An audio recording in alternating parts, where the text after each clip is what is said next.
Y del municipio de Sabaneta vamos a escalar al departamento de Antioquia, porque hoy pues, nos place tener como invitado al gobernador Aníbal Gaviria, quien nos va a hablar también sobre su gestión.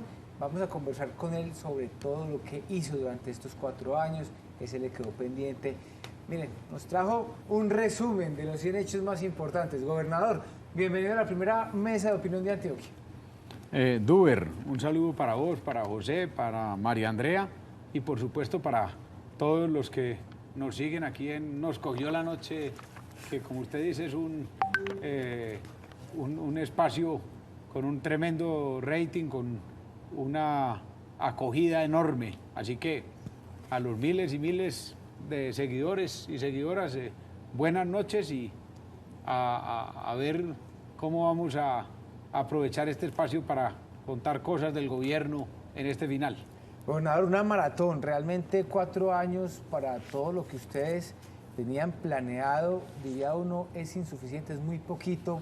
Usted acá en este libro pues resume 100 cosas bastante importantes, ya les vamos a ir mostrando las imágenes. ¿Qué es lo que más destaca usted de esos 100 hechos? Y esperemos, en ese momentico usted nos va a empezar a desglosar uno a uno esos hechos en los que alcancemos de los 100. Sí. Alcancemos. Sí, no es fácil precisamente eso, todo es cómo intentamos reconocer, cómo intentamos resumir una acción de gobierno de 4 años en un libro o en una pieza comunicacional, es muy difícil. Pero bueno, hay que hacer eso precisamente para que la gente pueda tener un poco acceso a ese resumen. Y lo primero en eso es destacar, mi hermano Guillermo decía, gobernar es comunicar. Y en el servicio público hay que comunicar. ¿Para qué? Para que la gente sepa qué se hizo. ¿Y para qué?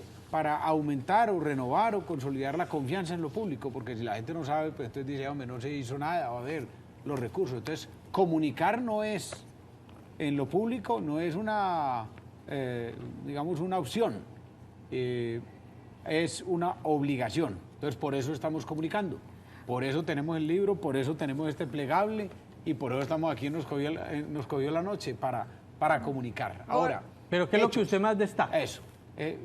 A ver, lo primero es, nuestros gobiernos han sido los gobiernos de la vida, la protección, el cuidado, la defensa de la vida. Entonces, ¿qué más puedo destacar?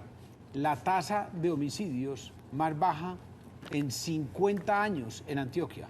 La tenemos este año 2023.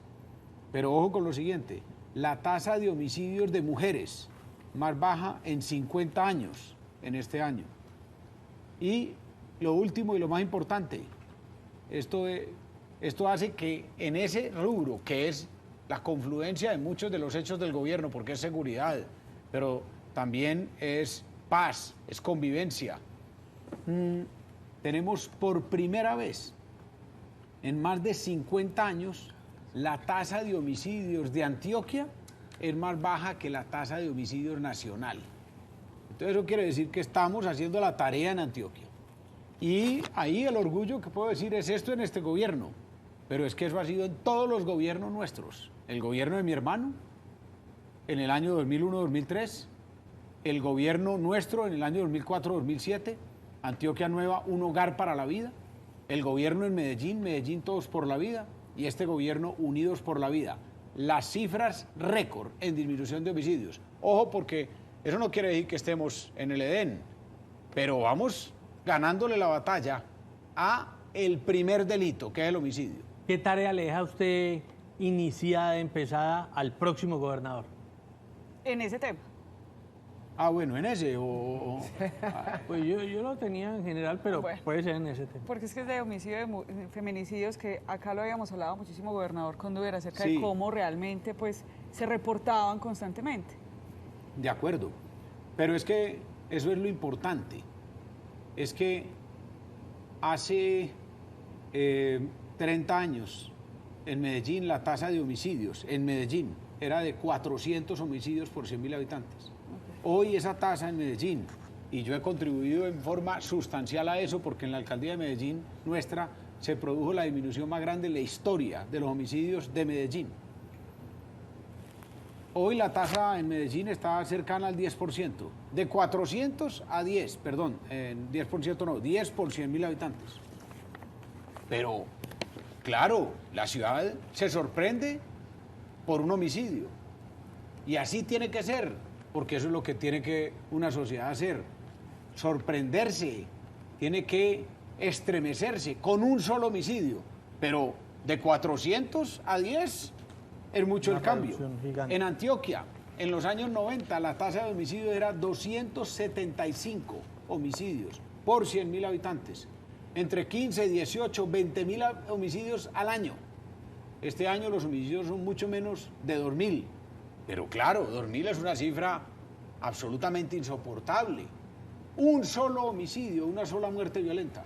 Entonces, ¿cuál es la tarea? Seguir bajando los homicidios. Pero yo reivindico con las cifras oficiales. 50 años, tasa de homicidios más baja en Antioquia. 50 años, tasa de homicidios de mujeres más baja en Antioquia. Esto no es carreta, ahí están las cifras. Y por primera vez en 50 años, la tasa de homicidios por debajo de la tasa nacional. Venimos bajando y bajando mucho más que lo nacional. Gobernador, a usted le toca en estos 4 años con 2 gobiernos presidenciales, Iván Duque ahorita con Gustavo Petro. ¿Observa usted en esa tasa de homicidios y en el tema de seguridad en el departamento de Antioquia que haya un cambio ostensible en cuanto a la seguridad? Venimos mejorando frente al país por los últimos 30 años, no cabe la menor duda. Es que la cifra que yo digo es contundente. La tasa de homicidios de Antioquia estaba aquí y la tasa nacional acá. Y en los últimos años así. Hasta este gobierno, este año, ahí lo reivindico porque es el gobierno de Unidos por la Vida, se cruza. Y queda la tasa de Antioquia por debajo de la nacional. Entonces, claro que tenemos que estar haciendo algo mejor que lo que se está haciendo en toda Colombia y algo más que lo que se está haciendo en toda Colombia. Porque si cruzamos la tasa, como no lo habíamos hecho en 50 años, por algo será. Ahora, ya podemos abordar el tema y seguramente otros en términos de cómo han sido los gobiernos nacionales con Antioquia en los 2 últimos gobiernos. Yo he tenido la oportunidad de gobernar con 4 presidentes. Presidente Uribe, presidente Santos, presidente Duque y presidente Petro. Y claro que conozco los 4 gobiernos y los 4 presidentes y tengo mi opinión sobre esos gobiernos con Antioquia. ¿Y qué opina, aprovechemos, de los 4 gobiernos? No, el gobierno del presidente Uribe muy bueno, el gobierno del presidente Santos, en mi parecer, muy bueno, y con Antioquia muy bueno, los dos, aunque ellos tengan un enfrentamiento y aunque sus equipos y la gente de uno y del otro tengan un enfrentamiento, yo creo que los 2 gobiernos fueron muy buenos y con Antioquia fueron muy buenos. Con el presidente Uribe, con quien hoy tuve la oportunidad de visitar el túnel Guillermo Gaviria Echeverri, se iniciaron las vías que hoy se llaman 4G, pero eso se inició con Uribe, con las vías de la montaña. Autopistas de la montaña. Y se continuó con Juan Manuel Santos con el nombre de Autopistas de la Prosperidad, pero son las mismas. Y cada uno de los dos puso en mi concepto, un aporte muy importante en esas vías. Pero de ahí para acá las cosas han venido mejorando. El gobierno del presidente Duque me parece que es un gobierno que quedó en deuda con Antioquia. Además porque Antioquia puso, y eso lo sabemos todos, la gran votación, más de 1.800.000 votos. En deuda con Antioquia, no lo he dicho yo únicamente, lo han dicho muchos de las personas que votaron por él y muchas de las personas que lo acompañaron políticamente. Entre otras, por ejemplo, el senador Andrés Guerra, que fue director de la campaña de Duque aquí en Antioquia. En deuda.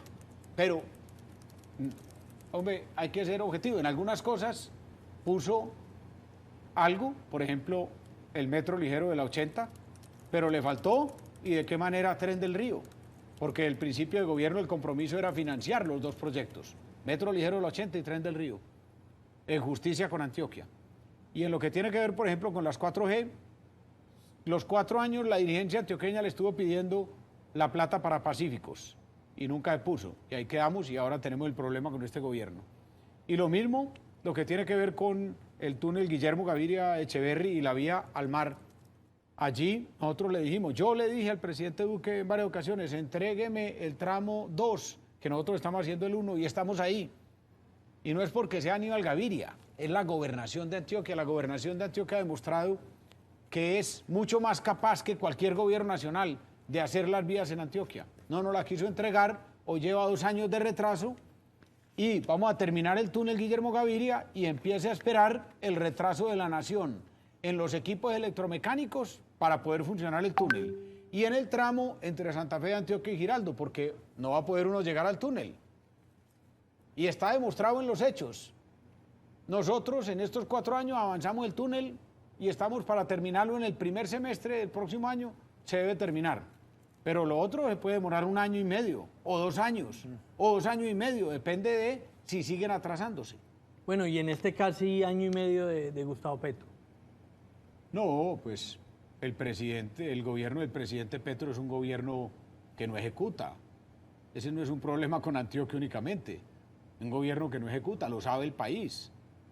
La ejecución es mínima, la ejecución casi que inercial. Es decir, es los traslados y el sistema de SGP y a educación, a salud, pero lo que son nuevas obras, yo hablo con mis colegas gobernadores y la historia de ellos es la misma nuestra. ¿Qué obras se está haciendo con el gobierno nacional? Prácticamente cero. El país está paralizado en términos de ejecución presupuestal del gobierno nacional con los territorios, llámese gobernaciones, alcaldías. Esto no es un problema de que a uno le guste o no le guste el presidente Petro, tema ideológico, no, no, no. Esto es un tema netamente administrativo, financiero. No hay ejecución, no hay obras. Cantidad de obras que estaban programadas con el anterior gobierno se frenaron y no se han empezado otras. Esa es la historia, desafortunado. Gobernador, haciendo el paréntesis entre estos 100 hechos, es que usted nos da puntadas y puntadas. Hay una declaración de 14 puntos, a propósito que usted habla de sus colegas gobernadores, que ustedes envían al presidente Gustavo Petro, y veo que son gobernadores de departamentos con los cuales Antioquia constituyó lo que usted llamó las RAPs. ¿Por qué le mandan esa declaración al presidente Gustavo Petro y cuáles son los puntos que se destacan ahí? ¿Y quiénes son? Sí, somos los gobernadores de Antioquia, lo digo de primero, aunque no debería, pero es porque ese es el orden que le dimos a las firmas, porque es el orden alfabético. Entonces es Antioquia, Caldas, Córdoba, Chocó, Quindío y Risaralda. 6 departamentos hermanos, 3 departamentos del denominado eje cafetero, el departamento de Chocó y nuestro hermano departamento también de Córdoba, con quienes constituimos regiones administrativas y de planeación. Pero además, ¿por qué esa carta? Porque es que las obras, muchas de esas benefician a toda Colombia y a los 6 departamentos. Entonces miremos, Pacífico 1, 2 y 3, eso es importante para Antioquia, pero es importantísimo para Quindío, Risaralda y Caldas, pero también para otros departamentos como Popayán, Valle del Cauca. Entonces, allí lo que los departamentos y los gobernadores le expresamos al país y le expresamos al presidente Petro, al gobierno nacional, es la importancia de 15 proyectos, algunos de corte, digamos, departamental, pero la gran mayoría de corte supradepartamental, más de un departamento, varios departamentos.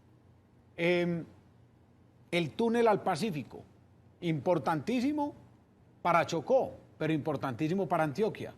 El proyecto de un túnel entre Ciudad Bolívar y Carmen de Atrato, pero importantísimo para el eje cafetero, porque por ahí fácilmente van las cargas de exportación del eje cafetero al Pacífico y entran las cargas de importación.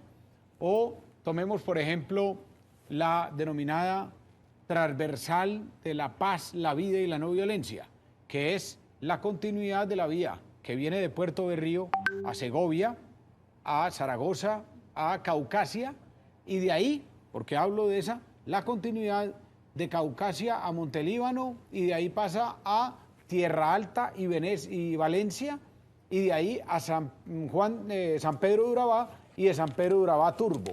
Es una transversal que cruza desde el Bajo Cauca y el Magdalena Medio antioqueño hasta el Urabá antioqueño, pasando por todo el sur y centro de Córdoba, desarrollando y posibilitando el desarrollo de esas tierras. El hospital de Risaralda, el hospital de tercer y cuarto nivel de Risaralda, que ha sido de Pereira, que ha sido uno de los anhelos del gobernador Víctor y que es uno de los anhelos de la región. El aeropuerto del Café, Aerocafé, de el gobernador Luis Carlos de Caldas. También la ampliación del aeropuerto en Armenia, en Quindío, anhelo de Roberto, el gobernador de el Quindío. Pero cuando hablo de los gobernadores hablo de proyectos de toda la región, proyectos impulsados por los congresistas, proyectos impulsados prácticamente por la totalidad de estos departamentos. El Tren del Río, que es uno de los que están allí listados. Este es un proyecto absolutamente virtuoso. El Tren del Río ha tenido cartas de respaldo de todos los gremios de Antioquia, cartas de respaldo de la Asamblea de Antioquia en pleno, cartas de respaldo de la bancada antioqueña. Oiga esta belleza. Carta de respaldo de los 115 municipios distintos a los del Valle de Aburrá, porque obviamente deja por sentado, y así también ha estado, el respaldo de los alcaldes del Valle de Aburrá, o sea, de los 125 alcaldes de Antioquia. Proyecto de Tren del Río, absolutamente trascendental. Entonces esa carta es precisamente un llamado de atención al gobierno nacional y una solicitud de que no se frenen o se sigan frenando proyectos absolutamente estratégicos para los departamentos, para la región en su conjunto y para Colombia. Gobernador, cuando usted dice en la carta que también llama la atención sobre generar modelos de asociación de los departamentos, ¿eso no va un poco, no riñe un poco con lo que usted también ha hablado de la autonomía regional del departamento de Antioquia? No, no, por el contrario. Pues llama a una autonomía más grande. En esa asociación. No, es que se coincide plenamente, una cosa no va contra lo otro.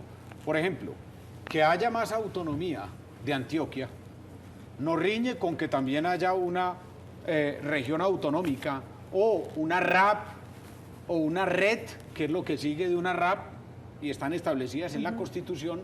RAP es región administrativa de planeación y red es región entidad territorial, en donde todavía hay más autonomía y más recursos. Mire, la autonomía es un tema fundamentalmente la que pedimos, la que solicitamos, la que creo que necesita Colombia. Es un tema fundamentalmente de funciones, pero mucho más de recursos. Hoy en día, miren los antioqueños y antioqueñas, hoy en día, de 100 pesos, de todo lo que llamamos la masa fiscal del país, o sea, todos los impuestos, 80 los maneja el centralismo de Bogotá. Y 20, únicamente 20 pesitos, lo manejamos las gobernaciones y las alcaldías. De eso más o menos 6 o 7 pesos las gobernaciones y 13 las alcaldías. Pero 80 la nación, ¿qué decimos nosotros? Y de esos 13 de la gobernación, de las gobernaciones, ¿cuánta la gobernación de Antioquia? No, 7 las gobernaciones, Ah, sí, todas perdón, las gobernaciones de Colombia. de esos 7 de todas las gobernaciones, ¿cuánto la gobernación? Ah, de Antioquia? no, pues imagínense, si 7% de toda la masa fiscal es los 32 departamentos, el departamento de Antioquia tiene 1.3 o 1.4 de la masa fiscal. Oh. Pero lo importante es ver el conjunto, la descentralización no con la óptica únicamente de Antioquia, sino de todo el país. Es que lo que le conviene al país, pero no es un capricho por Antioquia, una cosa, es que ¿quién puede gestionar mejor un problema de nivel local? El municipio. Yo por eso trabajo con los alcaldes, no los reemplazo, trabajo con ellos. Pregúntele a todos los alcaldes de Antioquia. La gobernación de Antioquia no está trabajando mancomunadamente. Aquí cuando hablamos de 100.000 obras y proyectos en toda Antioquia es en llave con las alcaldías. Entonces, lo que decimos es que cada quien maneje más recursos para atender las problemáticas. Entonces, le pongo el ejemplo del tema vial. Se cae un tramo del puente de Tonusco. Eso es una vía nacional. Empiece usted a ver cómo se atiende eso.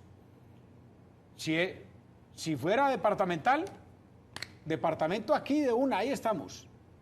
Pero empieza la cosa a postergarse y que vino o no vino, no pudo venir un miembro del gobierno nacional de Bogotá, y entonces, a pesar de que uno tiene que reconocer todo, la directora de la ANI, la doctora Carolina Barbanti, ha estado muy atenta, pero es que no es problema de personas, es problema de centralismo, es problema de la estructura.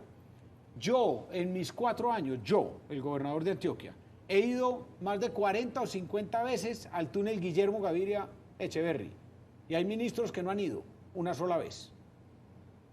Hay presidentes que no han ido una sola vez, los últimos 2, ni Duque ni Petro. Yo he ido 50 veces, pero además, directores de Invías que han ido 1 o 2 veces, pues los funcionarios míos viven allá. Yo he ido 50, ellos han ido 200 veces. Es que estamos encima de los problemas para solucionarlos. Ese es el problema del centralismo. Que nos duele a nosotros. Entonces, Si no la propuesta mía concreta es, y allí la decimos también los gobernadores, todos, estos 6 gobernadores, es 50% que lo maneje la nación. Y eso es mucha plata, pero para que la maneje bien. Y 50% los territorios. Eso es una revolución. Con ese 50% de los territorios, por ejemplo, en el caso del departamento de Antioquia, ¿qué se podría haber hecho a lo largo de estos 4 años? Que no se hizo obviamente por el centralismo. Ah, no, pues empiece por las 4G. Ahí tenemos un problema en Pacífico. Pacífico 1, Pacífico 2 y Pacífico 3 están trabajando a media marcha, sobre todo Pacífico 2 y Pacífico 3 que ya están prácticamente terminados, porque tenemos un problema en Pacífico 1 o varios. Uno, el de la Sinifaná, que se cayó ahí un pedazo, está derrumbado y hay un problema que el contratista dice que eso no está en el contrato y que la ANI dice que no tiene plata, pero también está el intercambio vial de Primavera, que no se ha hecho, pero también están los tramos ahí saliendo de Primavera, de la partida de Caldas, pero también el de Camilo C en el peaje, que están a una sola vía. ¿Qué se habría hecho? Todo eso se habría hecho. ¿Qué se habría hecho? No tendríamos 2 años de atraso de los equipos electromecánicos y del tramo 2 de Santa Fe de Antioquia a Giraldo, sino que estarían acompasados y el próximo año empezaba a funcionar toda esa vía. ¿Qué habría pasado? No estaría como está sin terminar la vía entre Alto de Dolores, Vegachí, la vía 4G y Remedios y Segovia, estaría terminada y en funcionamiento. Pero se lo aseguro. Y alguien dice, ¿pero por qué? Ah, pues porque ahí está para muestra. La que nosotros hemos hecho, que es el túnel Guillermo Gaviria, ahí está en un 90% y en 6 meses está lista para terminar. Gobernador, tenemos acá temas como para 100 programas, 100 obras, 100 programas, pero tenemos que hacer una pequeña pausa y cuando regresemos creo que hay que hablar obligatoriamente del tema de salud y el tema de educación. Vamos a hacer una pausa y ya volvemos. Estamos conversando hoy con el gobernador de Antioquia, Aníbal Gaviria, sobre esos hechos más importantes en su gestión durante estos 4 años. Gobernador, ya son escasos 10 días para usted dejar la gobernación de Antioquia. Nos ha hablado de seguridad, nos ha hablado de infraestructura, pero hay un tema también bastante importante, es el tema de la salud, lo que ha sucedido con Savia. Bueno, cuéntenos un poco sobre esa gestión y usted también se ha referido a lo que viene pasando con Savia Salud. Sí, no, el tema de la salud es de primer nivel en un gobierno por la vida. Es que uno tiene que ser coherente. Yo me muevo es por grandes principios y toda la vida como servidor público he querido ser coherente. Y entonces, por ejemplo, usted coge cualquier gobierno mío y todos esos, los gobiernos míos nuestros, los que yo he tenido el honor de presidir por delegación de los antioqueños, tanto en Antioquia como en Medellín, han tenido 2 columnas vertebrales, equidad y vida. La lucha contra la desigualdad y la lucha por la vida. Entonces, en eso la salud es absolutamente, como la seguridad, la salud es trascendental. Entonces, vea, 3 temas. Contexto. Primero, la reforma a la salud. Eso es una gran equivocación. Eso es una cosa que ideologizaron al máximo y un gran error, como muchos otros del gobierno nacional. ¿Por qué? Porque la reforma tenía cosas muy buenas. Eso no se puede negar, yo por lo menos no lo niego y a mí me gustaba mucho. Todo lo que tiene que ver con la atención primaria en salud y el mejoramiento de la atención en las zonas rurales. excelente, pero otras malísimas. Y entonces el gobierno no fue capaz de dialogar, el gobierno no fue capaz de construir, sino intentar con una planadora y con mermelada, en forma grotesca, en el Congreso de la República, pasar la reforma. No ha podido y vamos a ver si lo hace. Y si lo hace, va a ser un daño doble, un daño institucional al Congreso y un daño a la salud. Hombre, qué falta de visión. Coja lo bueno de la reforma y deje lo bueno de lo que hay. Es que uno tiene que ser muy obtuso para no reconocer que el mundo entero, que instituciones objetivas que no dependen del gobierno ni de la oposición ni de nada, en el mundo han reconocido los avances en el sistema de salud. Ahora, alguien me dirá, algún televidente, no, pues y cree que estamos muy bien. No, es que en todo falta y en todo hay que avanzar. Para eso eran las mejoras, pero no, las mejoras no es destruyendo lo bueno, las mejoras no es acabando con lo que se reconoce por mucha gente internamente y externamente que funciona bien. Primero, entonces, en un contexto enrarecido, con una reforma que lo que ha venido aún sin empezar a funcionar es deteriorando más los indicadores en salud y los indicadores financieros de la salud. Segundo tema, la intervención de Sabia Salud. Lo he dicho, lo dije desde el principio, es una intervención política, no una intervención técnica, ni una intervención mucho menos en términos de salud. Eso es absurdo.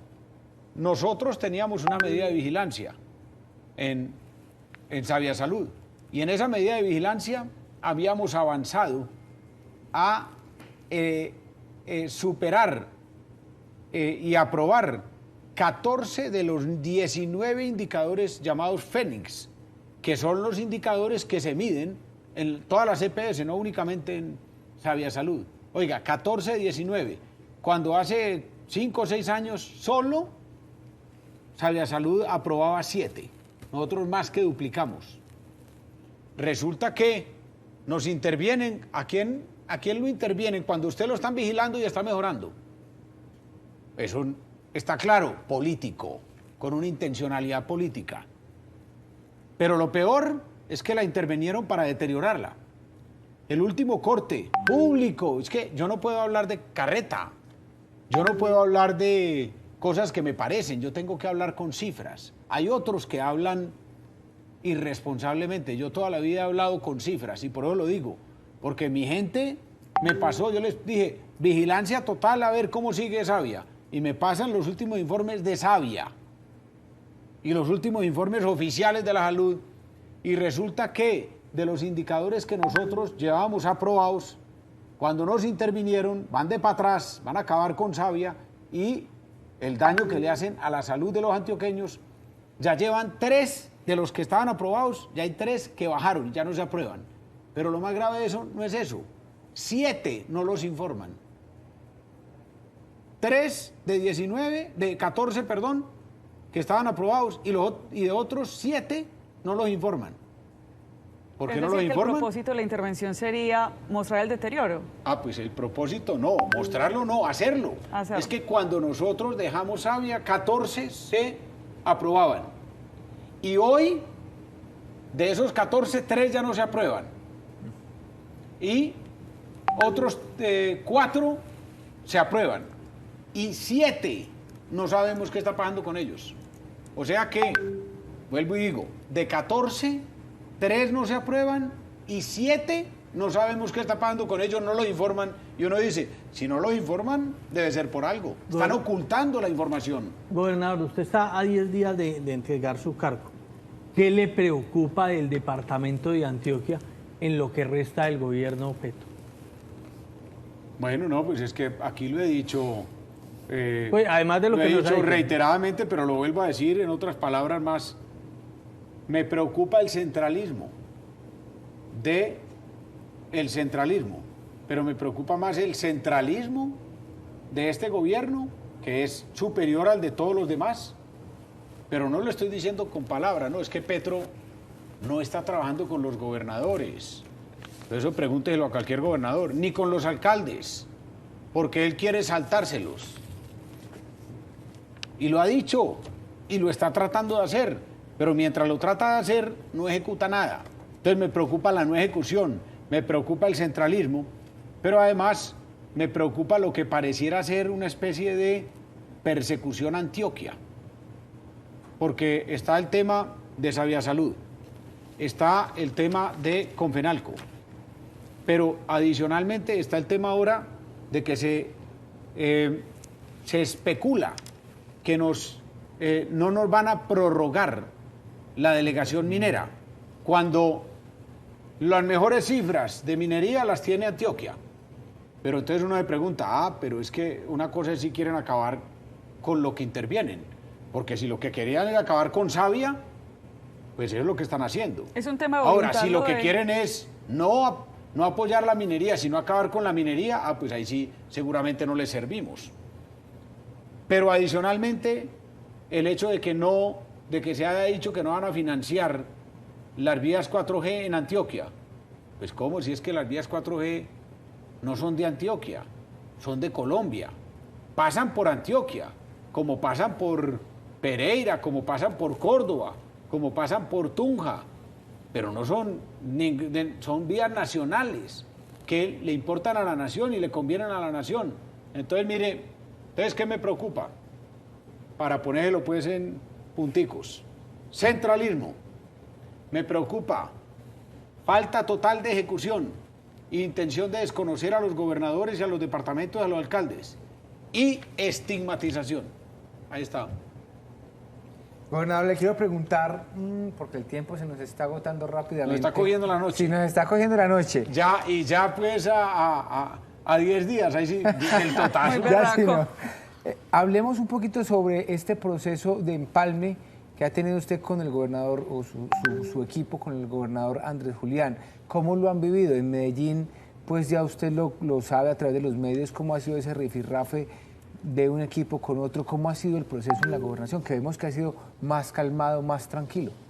Sí, claro, así ha sido. El proceso de empalme entre nuestro gobierno y el gobierno entrante, el gobernador Andrés Julián, ha sido bastante serio, armónico, metódico. Ya terminamos, digamos, las fases fundamentales de ese proceso. Se entregó en un acto en el que participamos los dos, tanto Andrés Julián como el gobernador actual, y los equipos que participaron en el empalme, o sea que eso va bien. Pues eso no significa que no haya diferencias, que las hay, con seguridad, pero lo que significa es que, pues hombre, por encima de esas diferencias tiene que estar la institucionalidad, y que seguramente hay muchas otras coincidencias y ojalá así las haya. Entonces, yo siempre he querido tener como una actitud, y es respetar la democracia. La democracia eligió los nuevos gobernantes, tanto alcaldes y específicamente todos los 125 alcaldes, incluido el alcalde de Medellín, y el nuevo gobernador, y lo que debemos desearle es el mejor de los éxitos. Ahora, tienen una gran ventaja, el alcalde de Medellín y el gobernador de Antioquia, y es que arrancan con armonía. Yo lo digo, uno que podía trabajar con el alcalde, con el exalcalde que salió, no se podía hablar, no se podía trabajar, no se podía coordinar. Eso fue muy duro para nosotros en la gobernación y para la región, porque es muy importante que la alcaldía de Medellín y la gobernación trabajen en llave. Y lo digo yo con autoridad moral. ¿Por qué? Porque yo trabajé como gobernador en llave con el alcalde Sergio Fajardo, y trabajé en la alcaldía en llave con el gobernador Sergio Fajardo, que afortunadamente nos dio, digamos, esa sintonía. Pero aquí no se pudo, era absolutamente imposible, y eso le hizo mucho daño a la región. En cambio ahora el alcalde Federico y el gobernador Andrés Julián arrancan en una muy buena tónica en ese sentido. Yo lo celebro, y eso será ojalá muy bueno para el departamento. Mire, es que hay temas trascendentales, todos, pero le voy a poner ejemplos concretos. Uno, Tren del Río. Eso tiene que ser en llave, gobernación, alcaldía, área metropolitana, que depende mucho de la alcaldía, y Metro de Medellín, que es de los dos. Y en algún momento en una rabieta el alcalde Quintero dijo que él no ponía recursos. Claro, No recuerdo. eso nos hizo muchísimo daño, atrasó. Después dijeron que sí, pero ya después de más de un año. Y además empezó a decir que primero los cables y a poner una desviación en la opinión pública, que primero los cables y después Tren del Río, cuando lo lógico es, vamos a impulsar como región todo, pero lo que técnicamente todo el mundo ha dicho, hasta el mismo metro, es, primero tiene que ser Tren del Río, para que pueda llegar allí los cables. Tren del Río, pero ¿qué tal lo otro? Hidroituango. Y si quiere ahí, si tenemos tiempo, ese es un tema interesante para tocar. Y el otro, túnel Guillermo Gaviria. Es que ahí estamos la alcaldía de Medellín y la gobernación de Antioquia. Somos los que ponemos la plata para el túnel Guillermo Gaviria. ¿Por qué? Porque la alcaldía, en tiempos del alcalde Alonso Salazar, en una decisión que siempre he celebrado y felicito, decidió que se ponían recursos en el túnel Guillermo Gaviria. ¿Por qué? Pues porque va a conectar a Medellín con Urabá y con el mar. Y después, en la alcaldía nuestra que siguió a la de Alonso, eso ya lo ratificamos con un acuerdo en el Consejo. Entonces, solo para poner 3 temas, túnel Guillermo Gaviria, Tren del Río y Hidroituango, requieren una gran alianza y un gran trabajo en llave entre gobernador y alcalde. Gobernador, se nos quedan muchos temas por contarle a los antioqueños definitivamente de su gestión, de lo que usted hizo durante estos 4 años, de cómo trabajó, pero las puertas de este programa, la primera mesa de opinión de Antioquia, siempre abiertas para conversar con usted. Muchísimas gracias. Hombre, gracias a ustedes, un saludo y un gran abrazo a todos. Y claro, quedan muchos temas porque con orgullo decimos 100.000 obras y proyectos. Ojo con esa cifra. Y yo cuando hablo de una cifra, póngale la firma. Cualquiera que yo hable es con sustento. Yo no ando echando carreta con las firmas. Duber, y la pregunta suya para una respuesta corta del gobernador. ¿Qué va a hacer de usted después del 1 de enero? No, eso sí. Esa, Pues se va a dedicar a estudiar, yo creí a que descansar. creí que para la próxima a ver con qué me corchan, pero esa está fácil. No, pues, mano, lo primero, mi familia, mis hijos, mi esposa Claudia, mi mamá, mis hermanos. Yo he sido siempre un hombre y todos muy familiares, entonces a disfrutar de eso. Y después lo que siempre he hecho. Es que yo siempre he hecho, por eso me gusta tratar de ser coherente. No digo que soy coherente, pero trato de serlo. Y en la primera gobernación me fui a estudiar a Harvard. En la segunda gobernación, en la alcaldía, me fui a estudiar a Berkeley, en California. Y ahora me voy seguramente a estudiar, porque uno tiene que hacer 2 cosas, 3. Dejar descansar la gente. Ya estuvimos 4 años, que arranquen los otros. 1, descansar. 2. Y tercero, seguir formándose para seguir sirviendo. O sea que lo veremos en unos 2 años en las lides que se Políticas, vienen. nuevamente. Se va a preparar Eso es lo aún otro. más. La gente habla mucho de candidaturas. Yo siempre digo que la candidatura es de la gente, no de uno. Entonces, si la gente tiene un empeño, si la gente tiene un impulso, si la gente tiene una temperatura, ahí estaremos. Porque a mí, yo no he sido un hombre de obsesionarme con los cargos. Con lo que sí me he obsesionado, gracias a Dios, es con servir, con transformar.